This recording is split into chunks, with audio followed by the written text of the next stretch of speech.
Here's how it works as a seller.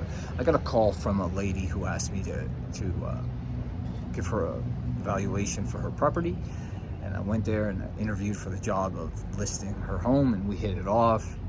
It was a cute little house and really a wonderful lady, and she wasn't ready to sign the agreement, and so that's cool. I left, called her up a couple days later, and she said, hey, I really love you.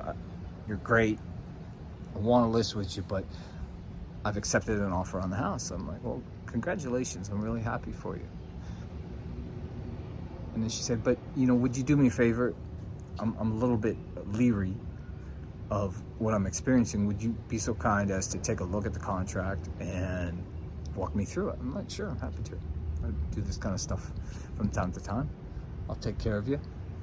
So I go through the contract with her, and it's an assignable contract. And what that means is there's stipulations whereby the buyer reserves the right to assign the contract to somebody else. So they had an agreed upon price.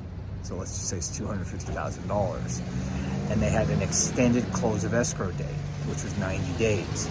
And typically in our business, we have a 30-day close of escrow unless there's some kind of extraordinary circumstance. So a 90-day close of escrow is extraordinary, and you want to figure out why. Well, it's right there in the contract that she shared with me, which, by the way, she had a tough time sharing with me.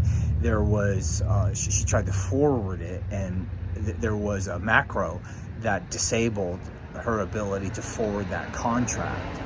So she wound up sharing it with me through alternative means, which is funny because it's like, why would you put a macro on your contract, unless you didn't want it readily shareable? Anyhow, so she was like, well, I'm not real happy with the price, but I just was thinking that, the valuation that you had given me had stipulated that we're going to be within this range, and I took it all the way down to the bottom of that range, and he offered me that price point after lowballing me several times. He asked me, what is my bottom dollar? And I said my bottom dollar is $250, and that's what he wrote the offer at. So she was trying to wrap her mind around all this, and she said, so does he have to sell? And according to the contract that I read, he doesn't have to, I should say, buy that property. There's no out for her. There's no protection for her.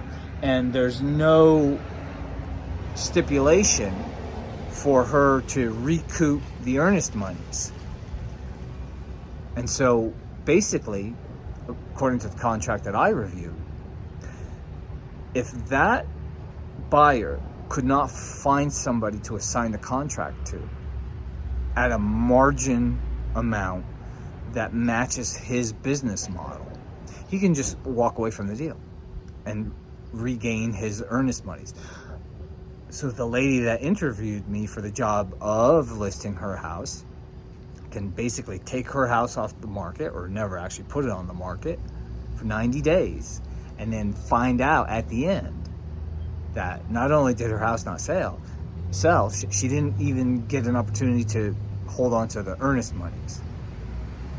So this is rough sport, and this lady went and signed that contract on her own, and now she's stuck.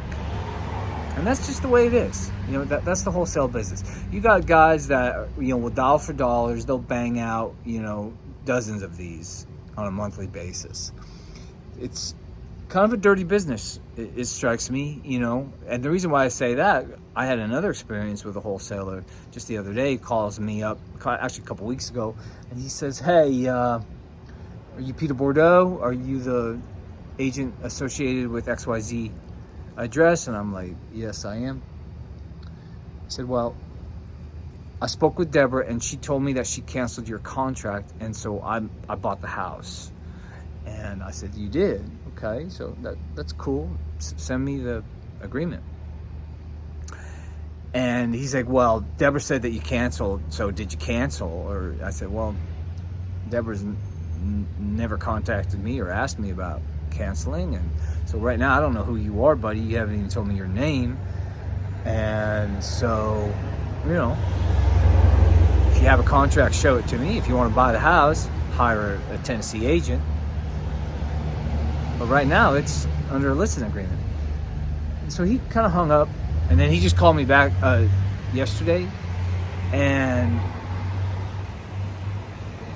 you know, there's a kind of a slimy, sleazy sense you get from this guy. And he's like, are you Peter Bordeaux? And I'm like, yep.